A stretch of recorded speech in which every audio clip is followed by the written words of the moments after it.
সুপ্রিয় দর্শক, স্বাগত জানাচ্ছি নাগরিকের নিয়মিত আয়োজন ডিসকাশনে। ইসলামী ব্যাংক বাংলাদেশ নিবেদিত এই অনুষ্ঠানে আমরা ব্যবসা, বাণিজ্য এবং অর্থনীতি নিয়ে আলাপ করি, আর আপনাদের সঙ্গে আছি আমি সাইদ আরমান। দর্শক, খেলাপি ঋণের বিস্ফোরণ, আমানতকারীদের অনাস্থা, ব্যাংকিং খাত এই দুই কারণে হাবুডুবু খাচ্ছে। অনেক আমানতকারী তার সঞ্চয় ব্যাংক থেকে তুলতে পারছেন না। বলা হয় বিগত দিনে ব্যাংকিং খাতের এই পচনে সহযোগী ছিল খোদ কেন্দ্রীয় ব্যাংক। এখন কেন্দ্রীয় ব্যাংক বলছে দুর্বল ইসলামী ব্যাংকগুলো মার্জার করবে, এক দুইটি শক্তিশালী ব্যাংকে রূপান্তর করতে।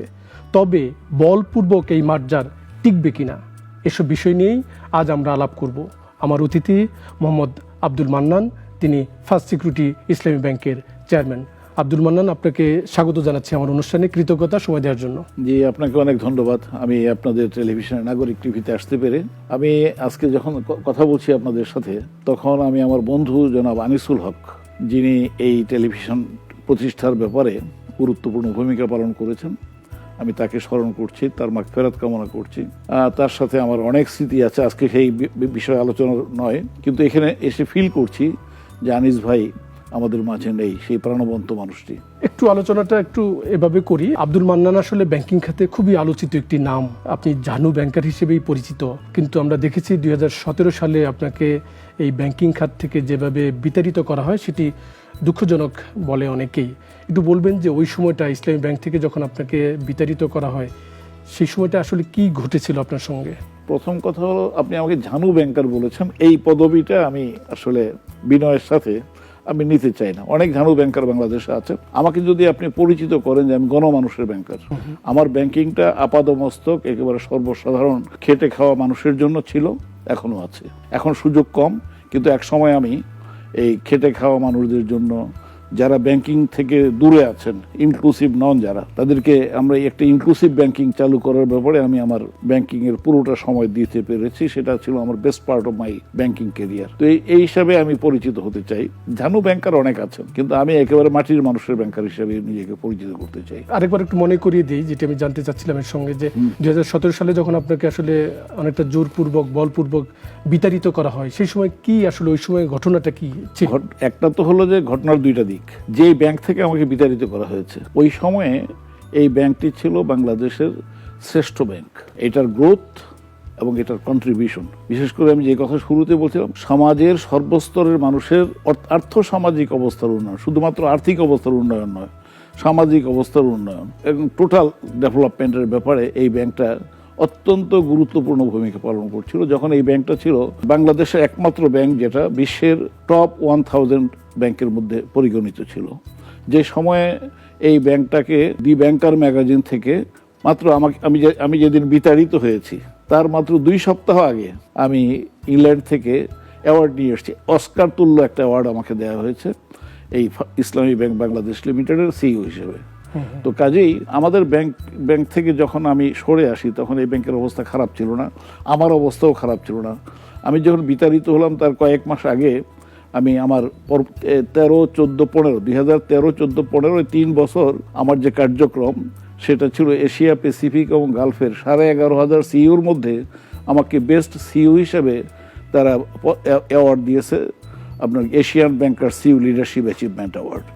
এই ধরনের একটা অবস্থায় যে সময় আমাদের ব্যাংক বাংলাদেশের রেমিটেন্স আহরণের ক্ষেত্রে গুরুত্বপূর্ণ ভূমিকা পালন করেছে এবং আমাকে রেমিটেন্স অ্যাম্বাসেডর অফ বাংলাদেশ হিসেবে অ্যাওয়ার্ডেড করা হয়েছে। যে সময় ইসলামী ব্যাংক বাংলাদেশ লিমিটেড বাংলাদেশের রুরাল ডেভেলপমেন্ট স্কিমটা গ্লোবালি এটাকে একটা রেফারেন্স ইনস্টিটিউশন হিসেবে আইডিবি কর্তৃক স্বীকৃত হয়েছে। দুনিয়ার বিভিন্ন দেশে এটাকে রেপ্লিকেট করা হচ্ছে আমাদের আরডিএস প্রোগ্রামটা, এবং ইউএনডিপি তার উপরে বিরাট প্রতিবেদন করেছে এটাকে মডেল হিসেবে তুলে ধরে। এই ধরনের একটা অবস্থায় যখন নাকি বাংলাদেশের রেডিমেড গার্মেন্টস এবং বাংলাদেশের ইন্ডাস্ট্রিয়াল সেক্টরে ইসলামী ব্যাংকের একটা পরিধানযোগ্য ভূমিকা ছিল, লিডিং ভূমিকা ছিল, সেই সময় কিন্তু ইসলামী ব্যাংক থেকে আমি এই কার্যক্রমের সাথে আমি যুক্ত ছিলাম। 3 টার্ম আমি এমডি ছিলাম। এই অবস্থা থেকে আমাকে কিন্তু বের করা হয়েছে। বের করার পরিস্থিতি একটাই ছিল, সেটা হলো আমরা যেভাবে সুশাসন কায়েম করেছিলাম সেই সুশাসন তাদের পছন্দ হচ্ছিল না।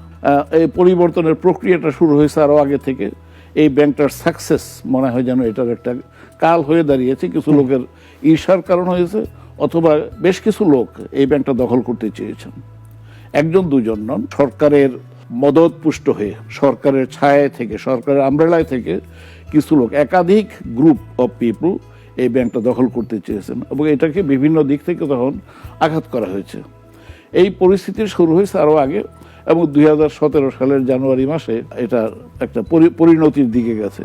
মাত্র এক সপ্তাহ আগে আমরা টুঙ্গিপাড়াতে ইসলামী ব্যাংকের ব্রাঞ্চ ওপেন করি, সেখানকার একটা ঘটনা বলি, তারা বুঝতে পারবেন। আমার কাছে খুব উপর দিক থেকে 10 জন লোককে ইসলামী ব্যাংকে রিক্রুট করার জন্য, রিক্রুট না মানে তাদেরকে জাস্ট নিয়োগ দিতে হবে, এই জন্য আমার কাছে সবুজ কালিতে একটা দস্তখতের একটি কাগজ এসছে, এই 10 জনের তালিকা দিয়ে বলা হয় যাদেরকে রিক্রুট করেন। আমি সিম্পলি এই কাগজটা নিয়ে বোর্ড মেম্বারদেরকে বললাম যে আমি এটা করব না। এই ব্যাংকে কোনোদিন একজন লোককে নিয়ম নীতি লঙ্ঘন করে রিক্রুট করা হয়নি এবং এটা হচ্ছে ইসলামী ব্যাংক সবচেয়ে বড় স্ট্রেংথ। এখন আমাকে যখন এইভাবে রিক্রুট করতে বলা হচ্ছে, এই প্যান্ডোরার বাক্স খুলতে হলে আপনারা বোর্ড মেম্বাররা খুলেন, আমি না।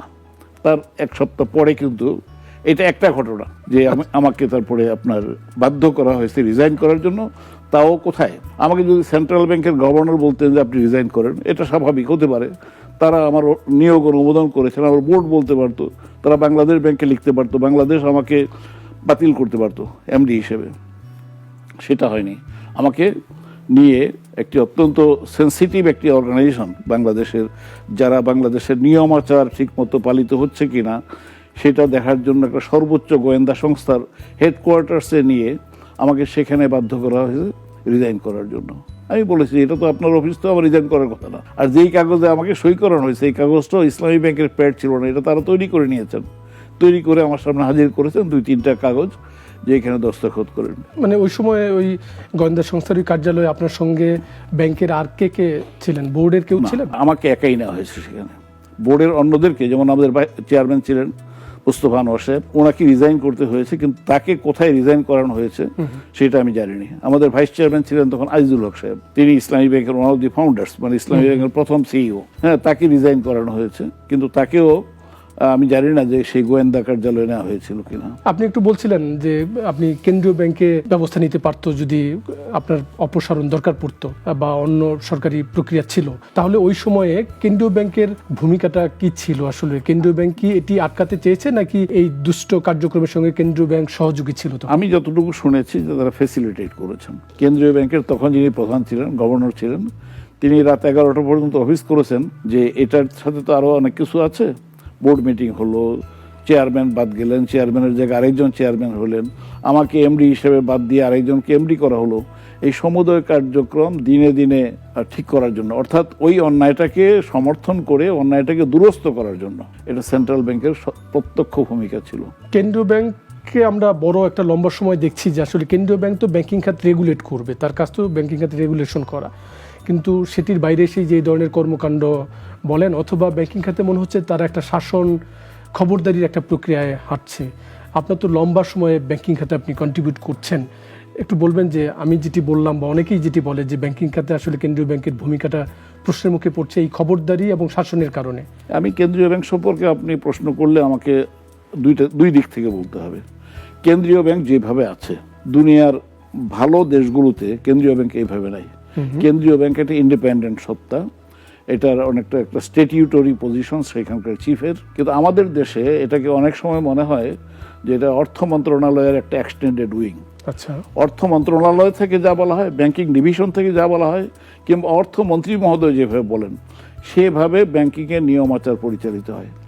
অথচ দুনিয়ার যে কোনো দেশে, ভালো দেশে আমি বলছি যে যেখানে সুশাসন আছে, ওই সমস্ত জায়গাতে কেন্দ্রীয় ব্যাংক একদম সম্পূর্ণ ইন্ডিপেন্ডেন্ট, সেখানকার প্রেসিডেন্ট বা প্রধানমন্ত্রী সেখানে হস্তক্ষেপ করতে পারেন না।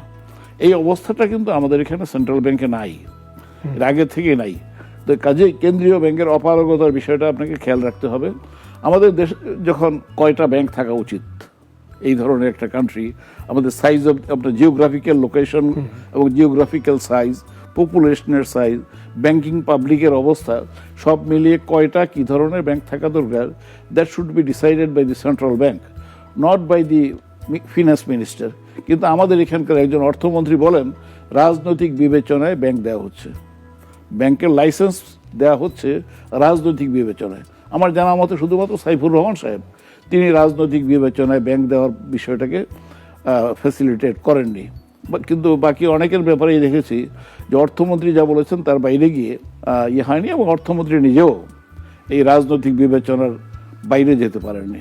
আপনি কেন্দ্রীয় ব্যাংকের যে শাসন ব্যবস্থা তদারকি এটা সামগ্রিকভাবে দেখতে হবে। দেখছি, ওকে ফাইন। বাংলাদেশে যদি কেন্দ্রীয় ব্যাংকের এই তদারকি যদি ঠিক না থাকে, বাংলাদেশে যে ব্যাংকিং খাতের যে প্রসার হয়েছে সেটি কি সঠিক প্রকারে হয়েছে? তাহলে আমি একবার মন্তব্য করেছিলাম খুব গুরুত্বপূর্ণ জায়গায় যে সরিষায় ভূত। আমাদের বাংলাদেশ ব্যাংকের ব্যাপারে আমি বলবো যে সরিষায় ভূত আছে, অর্থাৎ এটা ইন্ডিপেন্ডেন্ট না। সেন্ট্রাল ব্যাংক ইন্ডিপেন্ডেন্টলি পারফর্ম করার ব্যাপার আমি গত 7-8 মাস যাবৎ অবশ্য আমি দেখছি যে সেন্ট্রাল ব্যাংক অনেকটা আপনার মন্ত্রণালয় মানে সচিবালয় মন্ত্রণালয় থেকে কিছুটা ইন্ডিপেন্ডেন্স নিয়ে তারা এই সেন্ট্রাল ব্যাংকের অপারেশনটা যতটুকু পারছেন করছেন। কিন্তু তারপরে দেখেন দ্বৈত শাসন। সরকারি ব্যাংকগুলোতে শাসন চলছে মন্ত্রণালয়ের, আর প্রাইভেট ব্যাংকগুলোতে শাসন চলছে সেন্ট্রাল ব্যাংকের। তো হতে পারে না, দুটা সামগ্রিক ব্যাংকিংটাই একটা জায়গা থেকে হতে হবে, নিয়ন্ত্রিত হতে হবে। নিয়ন্ত্রণমূলক যে কাজ, অর্থাৎ ফ্যাসিলিটেট করা, এগুলোকে গ্রোথকে ধরে রাখা, সুশাসন নিশ্চিত করা, সেটা আপনি চাইলেও হচ্ছে না। সরকারি ব্যাংকগুলোতে কে ডাইরেক্টর হবে, এটা কোত্থেকে আসে? সরকারি ব্যাংকের ডাইরেক্টরদেরকে নিয়োগ দেয় মন্ত্রণালয় থেকে, সেখানে বাংলাদেশ ব্যাংকের কি করার আছে? এই ধরনের বেশ কিছু বিষয় আছে যেগুলো সেন্ট্রাল ব্যাংকে আমাদের একটা তো হলো যে আমাদের দেশে সামগ্রিকভাবে যখন সুশাসনের ঘাটতি দেখা দেয়, আর যখন সেন্ট্রাল ব্যাংক কোনো না কোনোভাবে নিয়ন্ত্রিত হয় অর্থ মন্ত্রণালয়ের দ্বারা, তখন বাংলাদেশ ব্যাংকের অবস্থাটা দুর্বল হবে, এটা জানা কথা। এবং এই দুর্বলতার আমরা একটা প্রলম্বিত রূপ কিন্তু আমরা দেখেছি বিগত বছরগুলিতে। আমরা আশা করছিলাম যে অন্তর্বর্তী সরকার এসে হয়তো বা এফআইডি কে নিষ্ক্রিয় করবে বা এটি বিলুপ্তি করবে, সেটি করছে না। করছে না ঠিক না, আমার মনে হয় যে এটার প্রক্রিয়া চলছে। আমরা আলাপ করব এবং আমরা জোরের সাথে বলছি যে এটা হওয়া উচিত। আমি বলছিলাম শুরুতে যে আপনাকে বিতাড়িত করা হয়, আপনি আবার ফিরে এসেছেন ব্যাংকিং খাতে, এবং সেই ব্যাংকে আপনাকে দায়িত্ব দেওয়া হয়েছে যে ব্যাংকে চেয়ারম্যান ছিলেন সাইফুল আলম মাসুদ, যিনি ব্যাংকিং খাতে খুবই বিতর্কিত নাম, সমালোচিত ব্যক্তি। তো কি বলবেন এ নিয়ে? আসলে এই ব্যাপারে আমার তো কোনো হাত নেই। বিতাড়িত হয়েছিলাম, সেখানেও আমার হাত ছিল না, এবং আমি জানতাম না যে এই ধরনের একটা ঘটনা আমার ক্ষেত্রে ঘটতে পারে। কারণ আমি এমন কিছু করি না যে জন্য আমি ব্যাংকিং সেক্টর থেকে এইভাবে আমি সরে যাব, এই ধরনের কোনো কাজ আমি ব্যাংকে করিনি। আর আমি যখন দেশে আসলাম আগস্ট মাসে, আমাকে দেশের বাইরে চলে যেতে হয়েছিল। শুধুমাত্র আমাকে ব্যাংক থেকে বের করা হয়নি, আমি যাতে দেশ ছেড়ে চলে যাই সেজন্য আমাকে রীতিমতো যা করা দরকার, যেভাবে থ্রেট করা দরকার সেভাবে করা হয়েছে। তো আমি এদের সাথে যুদ্ধ করার মতো অবস্থায় আমি ছিলাম না। আমি বাইরে চলে গেছি এবং প্রায় 7 বছর আমি দেশের বাইরে ছিলাম। দেশের যখন যেটাকে দ্বিতীয় স্বাধীনতা বলছেন আপনারা, তরুণদের রক্তের মাধ্যমে যে পরিবর্তনটা এসছে, এরপরে আমি বাংলাদেশে দেখতেই আসলাম। আসার পরে কিন্তু 2-3 দিন পরেই একটা প্রজ্ঞাপন জারি করে আমাকে দায়িত্ব দেওয়া হয়েছে। ওনারা সেন্ট্রাল ব্যাংক আমাকে যেখানে দেওয়া প্রয়োজন মনে করেছেন বা যুক্তিযুক্ত মনে করেছেন, যে ব্যাপারে আমার উপর আস্থা রেখেছেন, আমি সেখানে চেয়ারম্যান হয়েছি। চেয়ারম্যান হওয়াটা পরে আমার কাছে বিষয়টা একটু অবাক মনে হয়েছে, যারা আমাকে সরিয়েছেন, বাংলাদেশের ব্যাংকিং খাত থেকে আমাকে বের করে দিয়েছেন, তারা যে চেয়ার তাদের নিজেদের জন্য নির্ধারণ করেছিলেন। সব ব্যাংকের মালিক তো এসালম না, মানে সব ব্যাংকের চেয়ারম্যান এসালম না। এসালম একটা ব্যাংকের চেয়ারম্যান, সেটার নাম হচ্ছে ফার্স্ট সিকিউরিটি ইসলামী ব্যাংক। ঘটনাক্রমে আমি জানি না কিভাবে এটা হলো, কাকতালীয় বলুন আর অন্য যে বা আল্লাহর ইশারা বলুন, আল্লাহ ইচ্ছা করেছেন যে আমার ব্যাপারে ওইটার ব্যাপারে ফয়সালা হবে, এটা হইতে পারে। আমাকে এখন এই ফার্স্ট সিকিউরিটি ইসলামী ব্যাংকের চেয়ারম্যান হতে হয়েছে, যে ব্যাংকের চেয়ারম্যান ছিলেন সাইফুল আলম মাসুদ। এই ব্যাপারে আমার কোনো হাত নাই। কিন্তু আমরা জানি না যে এই যে সাইফুল আলম মাসুদ, তিনি ব্যাংকিং খাতে আসলে কতটা রক্তক্ষরণ তৈরি করেছেন, সেই হিসাব পেতে হয়তো আমাদের আরো কিছুটা সময় লাগবে। জি, কিন্তু আপনি যেহেতু একটা পার্টিকুলার ব্যাংকের দায়িত্ব নিয়েছেন, একটু আপনার কাছে জানতে চাই, বলা হয় যে তিনি আসলে ব্যাংকিং খাতে কি বিপুল অর্থ লোপাট করেছে ঋণের নামে। আপনার এই ব্যাংক থেকে কি তথ্য পাচ্ছেন যে এই ব্যাংক থেকে এই গোষ্ঠী আসলে কি পরিমাণ অর্থ বের করে নিয়েছে? এই গোষ্ঠী সম্পর্কে আমার ধারণা, তো আমি তাদেরকে তো আগে চিনতাম আমার গ্রাহক হিসেবে। আচ্ছা, ইসলামী ব্যাংক বাংলাদেশ লিমিটেডের আমি যখন এমডি ছিলাম, আমি এমডি হয়েছি 2010 সালে, তারও আপনার প্রায় 2 দশক আগে থেকে কিন্তু ইসলামী ব্যাংকে তিনি গ্রাহক ছিলেন, পুরনো গ্রাহক। এবং তখন কিন্তু তার মধ্যে ওই ব্যাংকের টাকা মেরে খাওয়া বা ওই ধরনের কোনো দেখি না। অন্য কিছু দুর্বলতা থাকতে পারে, কিন্তু তাকে গ্রাহক হিসেবে দেখেছি যে নিয়মিত লেনদেন করছেন। হঠাৎ করে দেখলাম যে তার মধ্যে পরিবর্তনটা একেবারে অবিশ্বাস্য রকমের পরিবর্তন দ্রুত গতিতে হয়েছে শেষের দিকে এসে, এবং তিনি পাওয়ারফুল হয়ে গেছেন, অত্যন্ত শক্তিশালী। তিনি কথায় কথায় এমন জায়গার দোহাই দিচ্ছেন যে আমি যদি সেই ঘরে একবার ঢুকতে পারি তাহলে আমাকে কেউ আর কিছু করতে পারবে না। তিনি মাঝে মধ্যে কিন্তু ভয় পাওয়ার মতো কিছু ঘটনা তার ঘটেছে, দুই একটা ঘটনা তার পারিবারিক বা অন্যান্য। সেই ক্ষেত্রে তিনি আমাকে বলেছেন যে আমি যদি একবার গিয়ে আপার কাছে চলে যেতে পারি তাহলে আর আমাকে কেউ কিছু বলতে পারবে না। আচ্ছা, এতটাই শক্তিশালী ছিলেন। এবং পরবর্তীতে দেখলাম ঠিকই আপার দোহাই দিয়ে আমাদের ব্যাংকে চাপ সৃষ্টি করার চেষ্টা করা হয়েছে। অথচ এই ভদ্রলোক অতীতে কোনোদিন চাপ সৃষ্টি করা বা এমনকি আমার চেম্বারে আসলেও তিনি কিন্তু মোটামুটি পারমিশন নিয়ে তারপরে আসতেন। কিন্তু সেই ভদ্রলোককে দেখলাম যে হঠাৎ করে তিনি পাওয়ারফুল হয়ে গেছেন এবং পরে তিনি ছড়ি ঘোরানো শুরু করেছেন এবং নাম দিচ্ছেন একই ব্যক্তির, যার ঘরে গিয়ে হাজির হইতে পারলে তিনি সেফ, সেই ব্যক্তির দোহাই দিয়ে তিনি বলছেন যে আমাকে এটা করতে হবে, এটা করতে হবে, এবং আমি এই আপার সাথে আসি বলে আমাকে ইসলামী ব্যাংক থেকে বিনিয়োগ দেওয়া হচ্ছে না, এই ধরনের কথাবার্তা হয়েছে। এটা হলো তার একটা অবস্থা। তো এখন সেই ভদ্রলোক যে আমি দেশের বাইরে থেকে দেখলাম যে প্রথমত আমার ব্যাংকটা দখল হইলো, ইসলামী ব্যাংক বাংলাদেশ লিমিটেড, কয়েকদিন পরে সোশ্যাল ইসলামী ব্যাংক দখল করলো অক্টোবর মাসে, এবং সেখানকার চেয়ারম্যান এবং সেখানকার এমডির একই পরিণতি হইলো। এই দখলদারিত্বের যে কাজ একটার পর একটা চলছে, এটা অবিশ্বাস্য দ্রুত গতিতে, এবং and he was all powerful. এখানে কিন্তু আরও কিছু পাওয়ার ছিল, আরও কিছু শক্তি ছিল যারা এই দখলের মধ্যে প্রতিযোগিতা করেছে, কিন্তু প্রতিযোগিতায় কেউ তার সামনে টিকতে পারেনি। এই ধরনের একটা অবস্থা সৃষ্টি করে তিনি সব ব্যাংকেই, আপনি আমি অন্য ব্যাংকের খবর জানবো না কেন, ইসলামী ব্যাংক থেকে বলা হচ্ছে প্রায় 1 লক্ষ কোটি টাকা সেখান থেকে লোপাট করেছে। তিনি সেখানে চেয়ারম্যান ছিলেন না, কোনো কিছু ছিলেন না। সোশ্যাল ইসলামী ব্যাংকের অবস্থায় একই ধরনের। এমনকি তিনি যে সমস্ত অন্যান্য ব্যাংকে কাজ করতেন সেখান থেকে তিনি বিনিয়োগ নিয়েছেন এবং ওই ব্যাংকের চেয়ারম্যানকে আবার তার এখান থেকে বিনিয়োগ দিয়েছেন। এইভাবেও কিন্তু এটা আপনার ক্রস ব্রিডিং এক ধরনের করে কিন্তু তারা টাকা পয়সা লুট করেছেন। আর আমাদের ব্যাংকে তিনি সরাসরি তার নিজের নামে টাকা পয়সা নেওয়ার কোনো সুযোগ নেই, কিন্তু এখানে সেটা ঘটেছে এমনভাবে, আমি বলবো যে বিশ্বের আপনার গিয়ে ব্যাংকিং ইন্ডাস্ট্রিতে, ব্যাংকিংয়ের জন্মের পর থেকে এযাবৎ এই ধরনের নজিরবিহীন দুর্বৃত্তায়ন, ব্যাংকের টাকা লুটপাটের জন্য যে প্রক্রিয়াগুলো অবলম্বন করা হয়েছে, আমার মোটামুটিভাবে বিশ্বের অনেক বড় বড় বিশ্ববিদ্যালয়গুলোতে বিজনেস ডিপার্টমেন্টে সেখানে আমার ক্লাস করার সুযোগ হয়েছে, অনেকগুলো কেস স্টাডি করার সুযোগ হয়েছে, হার্ভার্ডের মতো জায়গায়, স্ট্যানফোর্ডে, অক্সফোর্ডে, ক্যামব্রিজে। আর কোথাও এই ধরনের কেস নাই যেটা এই সাইফুল আলম মাসুদ সাহেব যে ঘটনা ঘটিয়েছেন আমাদের ব্যাংকিং সেক্টরে। এই ফার্স্ট সিকিউরিটি ইসলামী ব্যাংক থেকে একটা বড় অ্যামাউন্টের টাকা লোপাট হয়েছে। তিনি তার ভৃত্যদেরকে দিয়ে, তার চাকর, তার ড্রাইভার, তার কাছে কেউ হয়তো চাকরির জন্য প্রার্থী হয়ে এসেছে, এদের কাছ থেকে তিনি 1খানা 2খানা কাগজ রেখে দিয়েছেন, এনআইডি কার্ড রেখে দিয়েছেন, 2 কপি ছবি রেখে দিয়েছেন। তারপর দেখা গেল তাদের নামে 100 কোটি, 200 কোটি, 300 কোটি টাকার বিনিয়োগ তৈরি হয়েছে। এইভাবে হাজার হাজার কোটি টাকা ফার্স্ট সিকিউরিটি ইসলামী ব্যাংক থেকে লোপাট হয়েছে। আপনি বলছিলেন যে এটা সাইফুল আলম মাসুদ মানে দুর্বৃত্তায়নের নজির তৈরি করেছেন, এটি সত্য, কিন্তু যে মেকানিজমের কথা বলছিলেন, এই যে কাজের লোকের নামে ঋণ তৈরি করা, চাকরের নামে ঋণ তৈরি করা, এই মেকানিজমে তো আপনারা যারা ব্যাংকার আছেন, ব্যবস্থাপনা কর্তৃপক্ষের বাইরে গিয়ে তো এই মেকানিজম তিনি করতে পারেন নাই। তার মানে ব্যাংকের ব্যবস্থাপনা কর্তৃপক্ষ এবং ব্যাংকের একদল কর্মী এতে সম্পৃক্ত হয়েছিল, এটি তো সত্য নাকি? সেগুলো আমরা দেখছি, সেগুলোর ব্যাপারে আমরা ব্যবস্থা নিচ্ছি, এই ব্যাপারে প্রপার ইনভেস্টিগেশন হয়ে যাদেরকে যেখানে পাওয়া যাচ্ছে তাদেরকে স্টকে আনা হচ্ছে এবং ব্যবস্থা নেওয়া হচ্ছে।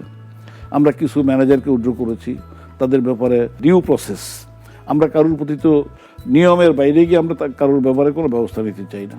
নিয়ম মাফিক যে প্রয়োজনীয় ব্যবস্থা নেওয়া দরকার, যদি তিনি নির্দোষ হন তাহলে ছাড়া পেয়ে যাবেন, আর যদি দেখা যায় যে তিনি ডেলিভারেটলি কারোর সাথে সহযোগিতা করেছেন, তার অন্যায় কাজকে তিনি এগিয়ে নিয়েছেন, সেই ক্ষেত্রে তাদের ব্যাপারে ব্যবস্থা নেওয়া হবে। ঋণ তো বের করে নিয়েছে, আবার সঙ্গে সঙ্গে এই যে যারা তার সঙ্গে দুর্বৃত্তায়নের সহযোগী ছিল ব্যাংকের কর্মীরা, তাদেরকে অনেকটা বিতাড়িত করছেন। এখানে কি নিয়োগের ক্ষেত্রে, জনবল নিয়োগের ক্ষেত্রে কি অপ্রয়োজনীয় জনবল নিয়োগ দিয়েছেন তিনি, বা এমনটা শোনা যায় যে চট্টগ্রামের লোকের জন্য তিনি নিয়োগপত্র ছাপিয়ে ব্যাংক থেকে নিয়ে যেতেন, এরকমটা কি ছিল? দেখেন, চট্টগ্রাম নাম বললে তো আমি যদি কাউকে জিজ্ঞেস করি যে বাড়ি কোথায়, যদি চট্টগ্রাম বাড়ি হয় তিনি একটু সংকুচিত হন। আমার কোনো এলাকার প্রতি কোনো অনুসূয়া নেই, বরং এটা আমি নাজায়েজ মনে করি, হারাম মনে করি যে আপনি কোনো একটা বিশেষ এলাকার লোক, আমার অপছন্দের এলাকা বা পছন্দের এলাকা বলে আমার কাছে কিছু নেই। আমরা এই ফার্স্ট সিকিউরিটি ইসলামী ব্যাংকে আমরা নীতিগতভাবে, আমরা যে বোর্ড আছি, আমরা দেখছি যে যারা অনিয়ম করেছেন তাদের ব্যাপারটাকে আমরা দেখছি যে তার প্রতি যতটুকু, যেটা ন্যায়পরায়ণতার সাথে যে কাজটি করা যাবে, কারোর প্রতি জুলুম করা হবে না, কাকে কম দেওয়া হবে না বা বেশি দেওয়া হবে না, এইভাবে আমরা ব্যবস্থা নিচ্ছি। যথেষ্ট পরিমাণে, প্রচুর পরিমাণে আমরা অনিয়ম পেয়েছি। আপনার কোনো ধরনের নিয়ম আচার যেগুলো সার্ভিস রুলের মধ্যে আছে এই ব্যাংকের, সেই সার্ভিস রুল অমান্য করে বেশ কিছু রিক্রুটমেন্ট হয়েছে। সেই রিক্রুটমেন্টগুলোকে আমরা দেখছি এবং যোগ্য লোক কারা যথাযথ নিয়মে যারা ব্যাংকে জয়েন করেছেন তাদেরকে আমরা উৎসাহিত করছি। তাদের জন্য পর্যাপ্ত প্রশিক্ষণের ব্যবস্থা গত 6-7 মাসে আমরা করেছি, যাতে এই লোকগুলো ভালো কন্ট্রিবিউট করতে পারে। আর যারা অনিয়মের মাধ্যমে এসেছে, অনিয়ম করে, তাদের মধ্যে যাদেরকে রাখা যায় আমরা তাদেরকে রাখার ব্যবস্থা করছি, চেষ্টা করছি। আর যারা এই ফোল্ডের মধ্যে আসছেন না, যেমন আমরা অনিয়মের মাধ্যমে যারা এসছে তাদের জন্য আমরা পরীক্ষার ব্যবস্থা করেছি। আমরা বলেছি পরীক্ষা মানে তো হচ্ছে ফিট অ্যান্ড প্রপার কিনা আপনি, সেটা কিন্তু আপনার পেশাতেও, সাংবাদিকতার ক্ষেত্রেও আপনার নিয়মিত পরীক্ষা হওয়া দরকার। আমি আমেরিকা, ইউরোপে দেখেছি একজন ডাক্তার, তিনি বয়স্ক ডাক্তার, তিনি আমাকে বলছেন যে ভাই আমার পরীক্ষা আছে সামনের মাসে। কি পরীক্ষা এই বয়সে? ওনার বয়স প্রায় 70 বছর। তাকে প্রতি বছর পরীক্ষা দিতে হচ্ছে তিনি প্রপার আছেন কিনা, ফিট আছেন কিনা। আমি ইসলামী ব্যাংকে এই ধরনের আপনার পরীক্ষার ব্যবস্থা ছিল, পড়াশোনার ব্যবস্থা ছিল। আপনি নিয়মিত পড়াশোনার মাধ্যমে নিজেকে অগ্রসর করে নেবেন পেশাদারিত্বের দিক থেকে। আমরা যখন এখানে পরীক্ষার কথা বললাম, এখানে একটা গ্রুপ চেষ্টা করলো এটাকে ঠেকানোর জন্য, পরীক্ষা দেবে না। তো আমরা বললাম যে ঠিক আছে, আমরা পরীক্ষাটা তখন স্থগিত করেছি। আচ্ছা, পরীক্ষাটা স্থগিত করেছি এই জন্য যে আমরা চাই যে এমনিতেই ব্যাংকিং ইন্ডাস্ট্রিতে যথেষ্ট পরিমাণে ভালনারেবিলিটি আছে, আমরা এটাকে আর উথাল পাথাল অবস্থা তৈরি করতে চাই না। আমরা বললাম পরীক্ষা দিতে হবে, তবে এই যেই ডেটে পরীক্ষাটা করা হয়েছিল সেই ডেটে পরীক্ষাটা হবে না। তবে তোমাদেরকে মনে করতে হবে যে এই ব্যাংকে কাজ করতে হলে অবশ্যই পরীক্ষা দিয়ে আসতে হবে। পরীক্ষায় যদি তুমি, আমাদের চিন্তা ছিল কাউকে বাদ দেওয়া নয়, পরীক্ষা দিলে আমরা বুঝতে পারবো যে কারা পরীক্ষায় ভালো মতো পাশ করছে। যারা ভালো মতো পাশ করেনি অন্যদেরকে বলবো যে তোমরা পড়াশোনা করে এবং তা তোমাদের যে যোগ্যতার যে ঘাটতি আছে এই ঘাটতিটা পূরণ করে তোমাদেরকে প্রপার করে নাও, so that you can contribute in the bank. তুমি ব্যাংক থেকে বেতন খাবা, একজন বেতন নিচ্ছে 100 ইউনিট সার্ভিস দিচ্ছে, আরেকজন বেতন নিচ্ছে 10 ইউনিট সার্ভিসও দিচ্ছে না, তাহলে এটা এই প্রতিষ্ঠানের প্রতি সুবিচার হলো না। আমরা, আমাদের দায়িত্ব হচ্ছে আমরা জনগণের প্রতিনিধি হিসেবে এই ব্যাংকে আমরা কাজ করছি, কিন্তু ডাইরেক্টর হিসেবে আমরা মালিক পক্ষ বলতে যা বোঝায়, মালিক ডাইরেক্টর আমরা না। আমরা আমাদেরকে সরকার কর্তৃক জনগণের স্বার্থ দেখার জন্য নিয়োজিত পরিচালক হিসেবে আমরা এসেছি। কাজেই আমাদের এই এমপ্লয়ীদের প্রতি আমাদের অবশ্যই দায়িত্ব আছে, তাদের প্রতি সুবিচার করা, এবং ডিপোজিটর্স যারা আছেন তাদের প্রতি সুবিচার করার আমাদের দায়িত্ব। আপনি কিছুটা বলছিলেন যে ব্যাংকিং খাত তো একটি সংকটের মধ্য দিয়ে যাচ্ছে। বিশেষ করে আমি শুরুতে যেটি বলছিলাম যে আমানতকারীদের অনাস্থা রয়েছে, অনেক আমানতকারী টাকা তুলে নিতে চাচ্ছে, যদিও বিকল্প কোনো ব্যবস্থা নাই বলে অনেক আমানতকারী ব্যাংকে টাকা রাখছেন। এই যে ব্যাংকিং খাতের যে আমানতকারীদের যে অনাস্থা তৈরি হলো, এটি কি আদৌ ফিরবে? আর আপনি খুব গুরুত্বপূর্ণ প্রশ্ন করেছেন এই মুহূর্তে, এটা অত্যন্ত প্রমিনেন্ট, অত্যন্ত পার্টিনেন্ট প্রশ্ন। ব্যাংকিং খাত এই সাম্প্রতিক বছরগুলোতে সামগ্রিকভাবে ক্ষতিগ্রস্ত হয়েছে। এটা পার্টিকুলার কোনো কয়েকটা ব্যাংক আলাদাভাবে নয়, তবে ব্যাংকিং খাতের মধ্যে কিন্তু দুর্বল ব্যাংক, সবল ব্যাংকের যে কথাটা বলা হয়, এই সবলতার দুর্বলতা কিন্তু কোনো স্থায়ী ব্যাপার না। যেই ব্যাংক এক সময় খুব শক্তিশালী ছিল সেটা পরবর্তীতে দেখা গেল দুর্বল হয়ে গেছে, আবার খুবই দুর্বল হয়ে ধুকে মরছিল, এই ধরনের ব্যাংক আবার সুশাসন কায়েম করে তারা অনেক ভালো অবস্থায় চলে এসছে। আজকে ইসলামী ব্যাংকিংয়ের যে ব্যাংকগুলো, ইসলামী ব্যাংকগুলো বলা যায় যে এর নিয়ে আলোচনা হচ্ছে যে দুর্বল অবস্থায় আছে। এই দুর্বলতা কিন্তু ইসলামী ব্যাংকিং সিস্টেমের ইনহেরেন্ট দুর্বলতার কারণে নয়। ইসলামী ব্যাংকিংয়ের মধ্যে জেনারেলি সাধারণভাবে যে শাসন প্রক্রিয়া ছিল, যে গভর্নেন্স ছিল, সেই গভর্নেন্স ওয়াজ গুড এবং তাদের কন্ট্রিবিউশন ওয়াজ বেটার। বাংলাদেশ ব্যাংকের প্রতিটি ত্রৈমাসিক রিপোর্টে এসছে ইসলামী ব্যাংকগুলো ফাস্টেস্ট রেটে গ্রো করছে এবং সামাজিক কন্ট্রিবিউশন বিভিন্ন এরিয়াতে, যেগুলো আপনার ইন্ডাস্ট্রির ক্ষেত্রে মানে বিভিন্ন ইন্ডিকেটরে তারা বেটার পারফর্ম করছে। আর ইসলামী ব্যাংক তো করছিলই, কিন্তু 2016 সাল পর্যন্ত একভাবে গেছে। আমরা ধারণা করছিলাম যে সরকার যদি ওপেন করে দেয়, ইসলামী ব্যাংকিং করার জন্য অনুমতি দেয়, তাহলে গভর্নমেন্টের যে প্রতিশ্রুতি আছে ইন্টারন্যাশনালি, গ্লোবালি আমাদের প্রতিশ্রুতি আছে, আইডিবির চার্টার স্বাক্ষর করার সময় তাজউদ্দিন সাহেব বাংলাদেশ সরকারের পক্ষ থেকে, বাংলাদেশ রাষ্ট্রের পক্ষ থেকে কমিটমেন্ট করেছেন আমাদের দেশের ব্যাংকিং সিস্টেম এন্টায়ারলি ইসলামাইজ করা হবে। তো সেই কমিটমেন্টের দিকে আমরা দ্রুত গতিতে সামনের দিকে অগ্রসর হচ্ছিলাম। কিন্তু 2016 সালের পরে 2017 সালে এসে যে আঘাত আসলো, এই আঘাতটা শুরু হয়েছে ভেতর থেকে, শুরু হয়েছে 2017 সালে আমরা একটা পরিণতি দেখতে পেলাম। এই আঘাতের ফলে তারপরে গ্র্যাজুয়ালি এই ব্যাংকগুলোর মধ্যে দুর্বৃত্তায়ন হয়েছে। রিক্রুটমেন্টের নামে আপনার কি অন্যায়ভাবে এমন সমস্ত লোকদেরকে রিক্রুট করা হয়েছে যাদের অনেকেরই যথাযথ মান যে সার্ভিস রুল আছে প্রত্যেকটা ব্যাংকের, এগুলো অনুসরণ করা হয়নি। বাক্স বোঝাই করে আপনার আবেদনপত্র এনে হয়তো কোনো একটা ব্যাংকের গোডাউনে রাখা হয়েছে, এবং মাঝে মধ্যে সেখান থেকে 1000 2000 করে রিলিজ করা হচ্ছে, 3-4টা ব্যাংকের মধ্যে ছড়িয়ে দেওয়া হচ্ছে যে তোমরা এদেরকে নিয়ে নাও। এই ধরনের ঘটনা আমাদের চোখের সামনে এসছে, এবং তার থেকে ফার্স্ট সিকিউরিটি ইসলামী ব্যাংক মুক্ত নয়। এটা শুধুমাত্র ফার্স্ট সিকিউরিটিতে হয়নি, ইসলামী ব্যাংক বাংলাদেশ লিমিটেডে হয়েছে, সোশ্যাল ইসলামী ব্যাংকে হয়েছে, গ্লোবাল ইসলামী ব্যাংকে হয়েছে, ইউনিয়ন ব্যাংকে হয়েছে। এখন এটা একটা সমস্যা, এদেরকে হয় ফিট অ্যান্ড প্রপার করার জন্য তারা এগিয়ে আসবে, ব্যাংকগুলো চেষ্টা করবে তাদেরকে ঠিক করার জন্য, আর তারা এগিয়ে না আসলে তারা কিন্তু একটা খারাপ অবস্থার দিকে তাদের ব্যাপারে হয়তো ম্যানেজমেন্ট সিদ্ধান্ত নেবে। এটার ব্যাপারে তাদেরকে দায়ী করা চলবে না। আমি যারা কর্মী হিসেবে যারা আছেন তাদেরকে আমি আপনার মাধ্যমেই বলতে চাই যে আমরা তাদের ব্যাপারে সংবেদনশীল। একটি ছেলে একটি পরিবার থেকে এসছে, তার জব হয়েছে এখানে, তিনি যদি নিজেকে যোগ্য প্রমাণ করতে পারেন তাহলে এখানে থাকবেন, তো যোগ্য প্রমাণ করার দায়িত্বটা তার। আমার প্রশ্নটা একটু এভাবে আরেকবার একটু করি যে এখন কিন্তু ব্যাংক বলছে যে দুর্বল ব্যাংকগুলো মার্জার করে একটি বা দুটি শক্তিশালী ব্যাংকে পরিণত করবে। আমরা বিগত দিনে গভর্নরকে দেখেছি যে অনেকটা সামন্তবাদী প্রক্রিয়ায় গ্রামের মেয়েকে যেভাবে বিয়ে দেওয়া হয়, যে সকালবেলা বলা হয় যে আজকে তোমার বিয়ে, ঠিক মার্জার প্রক্রিয়াটা ওই রকম ছিল। আমরা এখন আবার দেখছি যে অনেকটা মনে হচ্ছে যে বল প্রয়োগ করে দুর্বল ব্যাংকগুলোকে মার্জার করা হবে।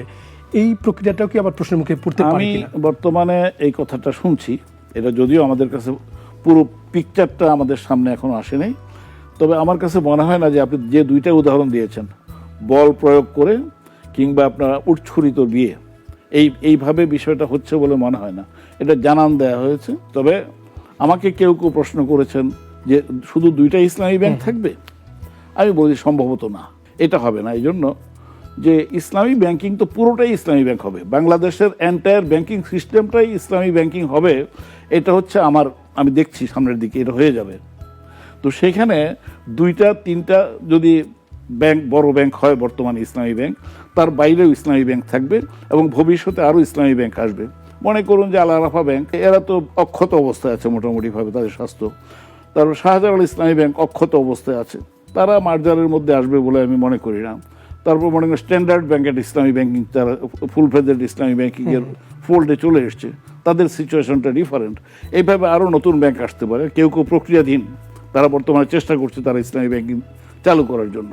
সো আমি মনে করি যে একটা তো হলো ইসলামী ব্যাংক বাংলাদেশ লিমিটেড, একটা বড় ব্যাংক, এর বাইরে যদি আরও কয়েকটা ব্যাংক মিলে যদি মনে করা হয় যে এগুলোকে একসাথে করে কোনো একটা প্রক্রিয়া বের করতে হবে, এটা স্বাভাবিক প্রক্রিয়া না। অন্য সময় যেভাবে মার্জার প্রক্রিয়াটা দেখা হয়েছে, এটা না উৎছুরিতর বিয়ে কিংবা না জবরদস্তি, বরং একটা নেহায়েতি প্রয়োজনে এটা যদি হয় তাহলে আমি আশা করতে চাই যে এটা আরেকটা শক্তিশালী ইসলামী ব্যাংক এখানে হবে, এবং ইসলামী ব্যাংকের যারা বর্তমানে গ্রাহক রয়েছেন তারা সেই শক্তিশালী ইসলামী ব্যাংকের, মনে করেন 3টা ব্যাংক মেলানো হলো, এটাকে অবশ্যই একটা শক্তিশালী ইসলামী ব্যাংক করা হবে, এবং এই 3টা ব্যাংকের এই গ্রাহকরা নিরাপদ বোধ করবেন, বিনিয়োগ গ্রাহকরা এবং ডিপোজিটররা।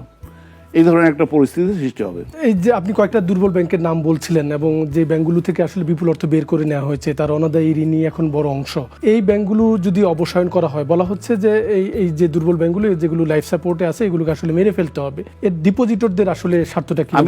আমি একমত না যে লাইফ সাপোর্টে আছে। ওকে, প্রথমত যেমন আমি ফার্স্ট সিকিউরিটি ইসলামী ব্যাংকের কথা বলি, এটা একটু ডাইরেক্টলি বলতে পারি, আমি যেহেতু এই ব্যাংকের চেয়ারম্যান, এটা লাইফ সাপোর্টে নাই, এটা ভালো অবস্থায় আছে। খারাপ অবস্থা এবং ভালো অবস্থা দুটাকে আপনি দেখতে পারেন। ব্যাংক মানে হচ্ছে জনগণের আস্থা। আমি আপনার মাধ্যমে খবর দিচ্ছি আমাদের জনগণকে যে গত 6 মাসে আমরা 7.5 লক্ষ নতুন ডিপোজিট অ্যাকাউন্ট খুলেছি।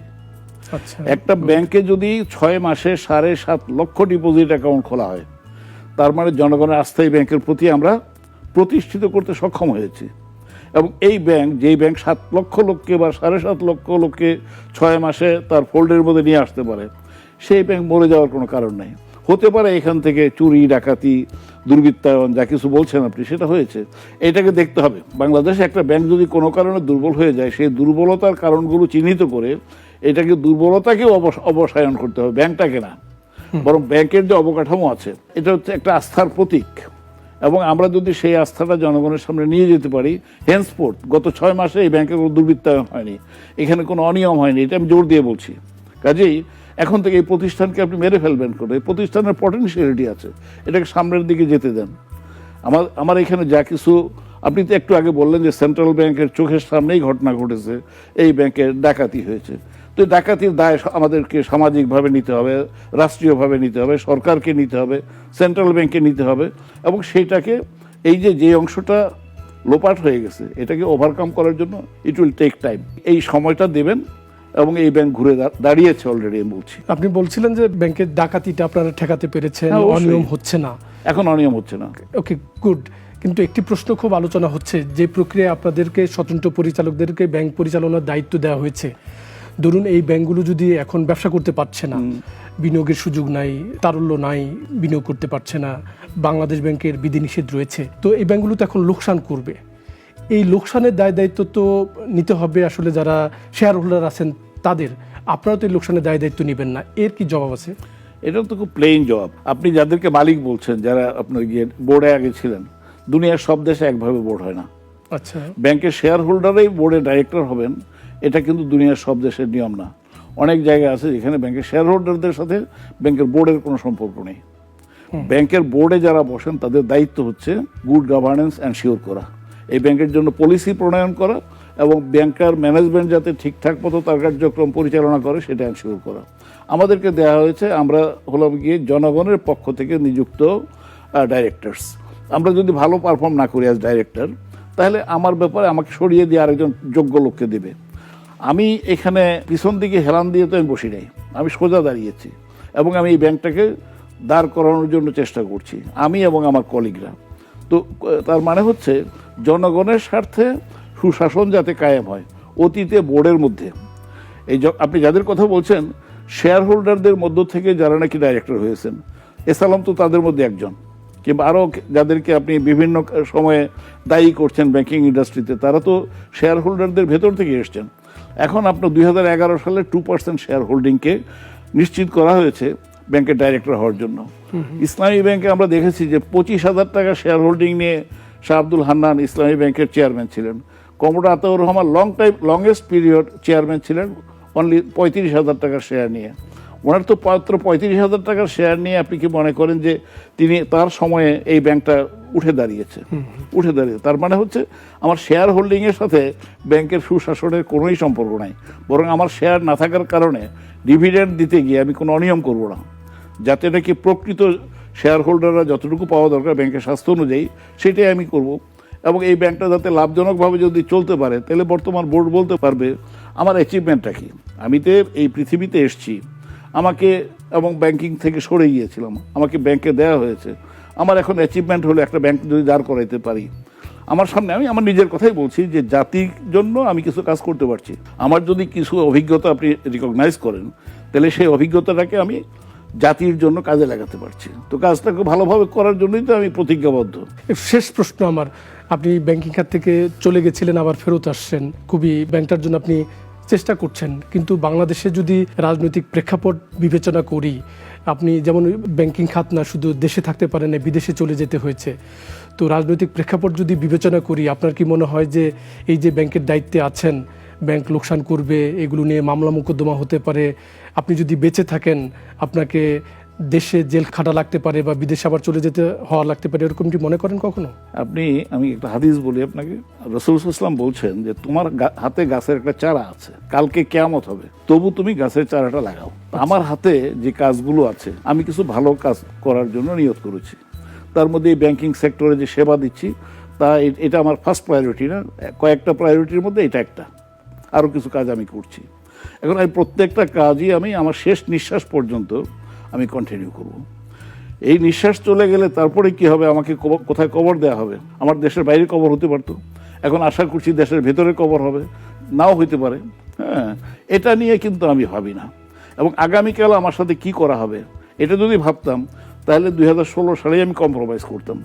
2016 সালে যারা চোখ রাঙাতে পারেন, যাদের আঙ্গুলি হেলনে বাংলাদেশে অনেক কিছু উঠানামা করেছে, আমি তাদের চোখ রেখে কথা বলেছি। আমি তাদের পাঠানো 10 জন লোককে রিক্রুট করি নাই, এবং তাদের অনেক অন্যায় নির্দেশনা আমি অগ্রাহ্য করেছি। আমি ইসলামী ব্যাংকে আরও অনেকদিন থাকতে পারতাম, কিন্তু তারা বুঝেছেন যে এই লোককে দিয়ে হবে না। এখনও আমি ফার্স্ট সিকিউরিটিতে আছি, কালকে কী হবে আমি জানি না। যতক্ষণ আমি আছি, আপনাকে নিশ্চিত করছি ইনশাল্লাহ I will not be compromising. আপনাকে অনেক কৃতজ্ঞতা আমাকে সময় দেওয়ার জন্য। আপনাকে অনেক ধন্যবাদ এবং এই নাগরিক টিভির সম্মানিত দর্শকদের প্রতি আমি আন্তরিক শুভেচ্ছা জানাচ্ছি এবং এই নতুন বছরে আপনার বছরটি ভালো কাটুক এবং আমরা সামনের দিকে ভালোভাবে অগ্রসর হই, আমাদের আর্থিক জীবন, আমাদের সামাজিক জীবন, আমাদের সাংস্কৃতিক জীবন ক্রমশ সুস্থ হয়ে উঠুক, এই প্রার্থনা করছি। প্রিয় দর্শক, ডিসকাশনের এই পর্ব এখানেই শেষ করছি।